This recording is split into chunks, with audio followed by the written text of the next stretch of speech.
যিমান পাৰে শ্বেয়াৰ কৰিব আৰু আপোনালোকে যিমান পাৰে ছাবস্ক্ৰাইব কৰিবলৈ মোক আৰু নতুন নতুন ভিডিঅ' বনোৱাৰ কাৰণে উৎসাহিত কৰিব। যি কৈ আছে মহাজোঁট অসমত মহাজোঁট হ'ব 2021 নিৰ্বাচনত, সেই মহাজোঁটৰ ওপৰত বেছ কৰি কিছুমান সংখ্যালঘু সমষ্টিৰ বহু ৰাজনৈতিক দলে এইবিলাক সংখ্যালঘু সমষ্টিক টাৰ্গেট কৰি ৰখা হৈ আছে। টাৰ্গেট কৰিছে যে আমি এইকেইটা সমষ্টিত আমি মহাজোঁটৰ প্ৰাৰ্থী দিম আৰু সেইকেইটা সমষ্টি আপোনালোকৰ মাজত মই ক'বলৈ বিচাৰিম।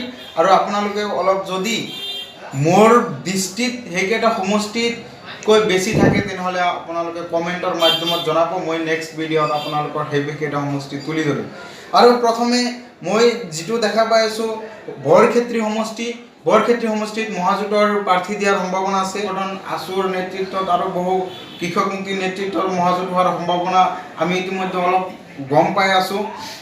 তো তাৰপিছত দেখা গৈছে বৰপেটাত মহাজোঁট, বৰচলাত মহাজোঁট দিয়াৰ সম্ভাৱনা আছে মহাজোঁটৰ প্ৰাৰ্থী, গোলকগঞ্জত মহাজোঁটৰ প্ৰাৰ্থী দিয়াৰ সম্ভাৱনা আছে, ৰাতাবাৰীত সম্ভাৱনা আছে, সৰভোগ, যমুনামুখ, নাওপইচা, দি, জনিয়া, জলেশ্বৰ, অভয়পুৰী, চাউথ অভয়পুৰী, বিলাসীপাৰা ইষ্ট, ৰহা, লামডিং, উদাৰবান, পাথাৰকান্দি, নগাঁও, মংগলদৈ, তাৰপিছত আছে Katigorah, Gossaigaon, Karimganj, Badarpur, Lakhimpur, Mankachar, Salmara south, Abhayapuri north, Goalpara east, Goalpara west, Baghbar, Barkhetri, Sarukhetri, Chenga, Boko, Chaygaon, Dalgaon, তাৰপিছত আছে আপোনাৰ লাহৰীঘাট, ৰূপহীহাট, চামগুৰি, তাৰপিছত আপোনাৰ আছে চামগুৰিৰ পিছত সৰুপথাৰ, গোলাঘাট, তিতাবৰ, মৰিয়নি, নাজিৰা, তাৰপিছত ডুমডুমা, কৰিমগঞ্জ চাউথ, হাইলাকান্দি, কাটলিচাৰা, আলগাপুৰ,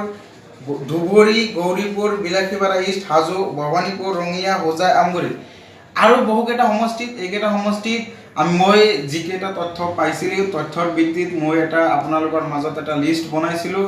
59টা সমষ্টিত সংখ্যালঘু লগতে যি বেকৱাৰ্ড শ্ৰেণীৰ মানুহ সেই শ্ৰেণীৰ মানুহৰ এইকেইটা সমষ্টিত ভাল এটা মহাজোঁটৰ প্ৰাৰ্থীয়ে ভাল এটা ফলাফল দেখুৱাব আৰু এই ফলাফলবোৰ চাই শাসক পাৰ্টীয়ে ইতিমধ্যে তেখেতসকলৰ মূৰৰ কামুৰণি উঠিছে যে হয় এনেকুৱা যদি মহাজোঁটৰ প্ৰাৰ্থী আহি যায় তেনেহ'লে শাসক পাৰ্টীৰ প্ৰাৰ্থীয়ে নিশ্চিতভাৱে পৰাজয় হোৱাৰ সম্ভাৱনা আছে।